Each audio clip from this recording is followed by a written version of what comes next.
É o seguinte, a nossa intenção agora é trabalhar um pouquinho sobre mais o motivo pelo qual eu faço aquilo que eu devo fazer. Às vezes a gente se perde no meio do caminho, da jornada da vida, porque a gente esquece aquilo que verdadeiramente é importante. Eu vou ser exigente, e esse trabalho nosso não é que assim, mamão com açúcar, você não tem que trabalhar. E o fato que nem eu falei agora há pouco, trabalhar de casa é muito bom para mim, porque eu trabalho na minha casa. Não quer dizer que não tem seus desafios. Tem seus desafios, tem suas dificuldades, tem às vezes uma coisa ou outra que você tem que fazer e você acaba às vezes perdendo mais tempo ajudando em casa do que fazendo o que era para fazer. Tem as suas pressões, né? Mas é uma pressão que eu já estou acostumado. Então, para mim, é mais fácil de dar dentro de casa, trabalhar dentro de casa. Só que o que acontece muitas vezes? Na vida, a gente tem várias ciladas. Eu chamo isso de cortina de fumaça. O que é a cortina de fumaça?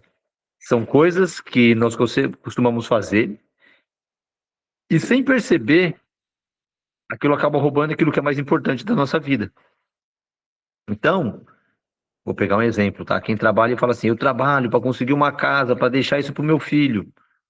Pergunta pro seu filho de 6 anos se ele prefere você trabalhar feito louco para ter uma casa para ele ou se ele prefere você presente brincando com ele.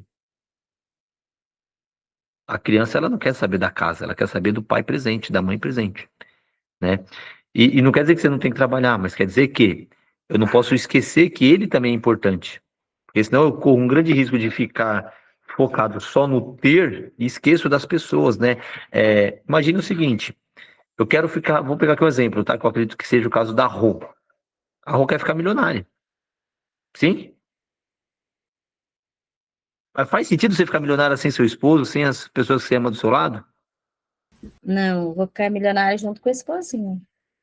Entende? Não quer dizer que você tem que escolher um ou outro, mas assim, tem que tomar cuidado, porque às vezes, dependendo das decisões, das atitudes que você vai tomar, você pode até ficar milionário, mas sem as pessoas que você ama. Eu morei durante 2 anos lá em Alphaville, ali em Barueri, na região de Alphaville, e eu entrei em casas ali e a casa era linda, maravilhosa, mas você percebia que ela era fria. Era uma casa que não tinha amor. Uma casa que talvez a parte familiar era destruída. Tinha dinheiro, tinha Porsche na garagem, tinha Ferrari na garagem, mas não tinha o amor ali na família. E aí, talvez, né, a dinâmica da vida é sobre a gente balançar alguns pratos, e um dos pratos que a gente balança, vai ter que equilibrá-lo, né, é o da família. O CEO da Coca-Cola, uma vez ele falou que existem 5 bolas na nossa vida, né, e as 5 esferas ali, e cada uma delas tem suas particularidades. Eu lembro que ele comenta sobre algumas delas, eu não, acho que não vou lembrar de todas aqui de cabeça, mas uma delas era o trabalho, família, relacionamento amoroso, saúde. Eu não estou lembrando qual era a quinta bola. Mas, oi? Espiritualidade. E aí ele comenta sobre que todos os pilares são importantes, todas as esferas são importantes. Mas se eu quero viver uma vida exponencial e a minha espiritualidade está baixa, eu não vou conseguir ter plenitude. Por mais que você tenha tudo na vida, vai faltar alguma coisa. Sempre vai faltar. Se o seu espiritual não está legal, e quando eu digo espiritual, não estou falando de uma religião em específica, eu digo espiritual em qualquer tipo de cenário de religião, tá, gente? Então, cada um com a sua crença, e eu sempre procuro respeitar isso daí, mas é espiritual, é sobre você se conectar com o seu ser supremo, saber que você está aqui e que você tem um propósito. O Viktor Frankl, ele costumava dizer, ele é um psicanalista, né, que viveu durante a Segunda Guerra Mundial. Ele ficou na concentração, ele sofreu aquela questão de ver ali toda aquela parte da guerra. E ele percebeu que pessoas que tinham sentido para a vida, que tinham um propósito, elas sobreviviam mais do que aquelas que não tinham motivo para continuar vivendo. E aí, o que ele percebeu? E aí, ele até desenvolveu, ele é criador da logoterapia. É uma terapia muito importante. E o que ele percebeu? Que quando o propósito ou o sentido do que você faz entra no jogo, aquilo que era sofrimento, aquilo que era dor, ela sai do jogo. Eu podia estar sofrendo muito, enquanto eu não tinha sentido naquilo que eu estava sofrendo. A partir do momento que entrou um sentido, o sofrimento diminuiu, a dor continuou. Vou pegar um exemplo. Eu imagino Jesus Cristo. Não sei se todo mundo é cristão, mas eu vou pegar esse caso, tá? Jesus Cristo. Tem uma passagem de Bíblia que ele falou assim: então ele tomou a firme decisão de ir para Jerusalém. Quando ele tomou a firme decisão, significa que ele não voltaria atrás. Porém, ele sabia o que daqui a 3 dias, quando ele chegasse em Jerusalém, esperava ele. Era chicotada, era cruz, ficção e era morte. Era isso que ele tinha. Ele sabia que ele estava caminhando em direção à morte. Mas o que ele fez? Ele tomou a firme decisão. Por quê? Eita, que chocolate branco, tá TPM, é? Chocolate branco é bom quando a pessoa tá nessas fases assim, é bom, viu? Pra quem é Esposinho homem aí foi não no sabe. mercado e trouxe. Ai, que vai linda. Ó, fala pra ele que já ganhou uns pontos comigo já, hein? Parabéns, ó. Aí, Você tá devendo um lanche pra ele. ele não bateu a meta. Eu só pago quando bate a meta, filho. Não bateu meta, não. É combinado, combinado, né, gente? Pelo amor de Deus. E aí,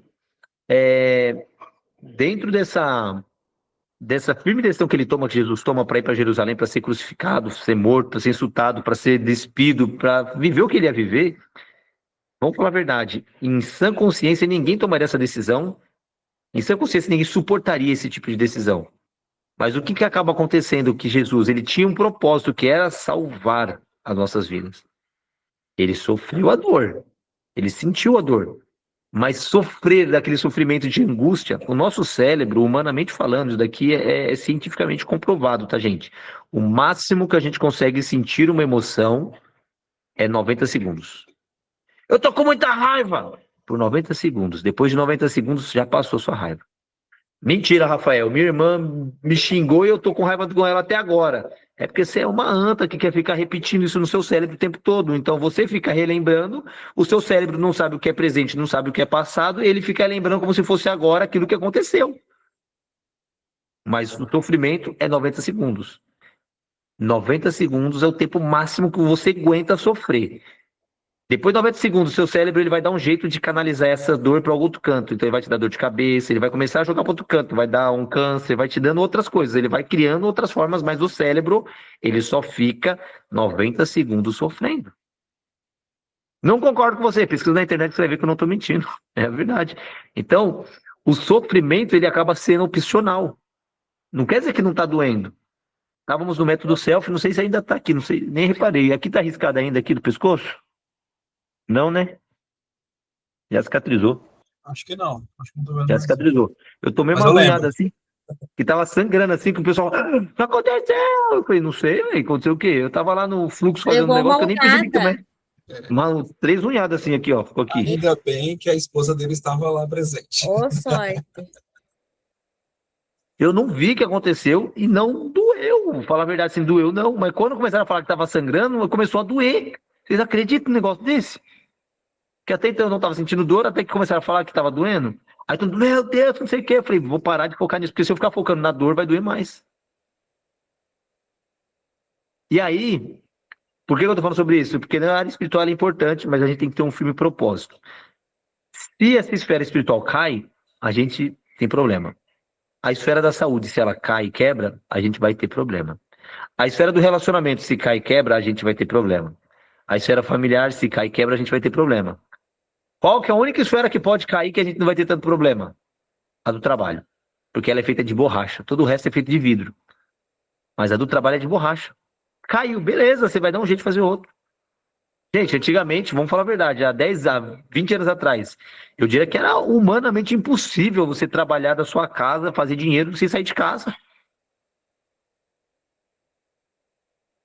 Vou pegar um outro exemplo. Quando eu comecei a trabalhar, que eu criei minha empresa, que eu trabalhava 14 horas por dia, mandava, ligava, trabalhava 14 horas por dia, ligava, ia atrás de cliente, trabalhava pra caramba e no final do mês vinha R$ 400. Fala assim, ganhar R$ 2.000 por mês, pra mim era um sonho. Ganhar 2.000, porque eu não conseguia ganhar 400, velho. Como é que eu vou conseguir 2.000? Agora eu olho o 2.000 e falo, caraca, mano, isso aqui é pouco, velho. É pouco demais.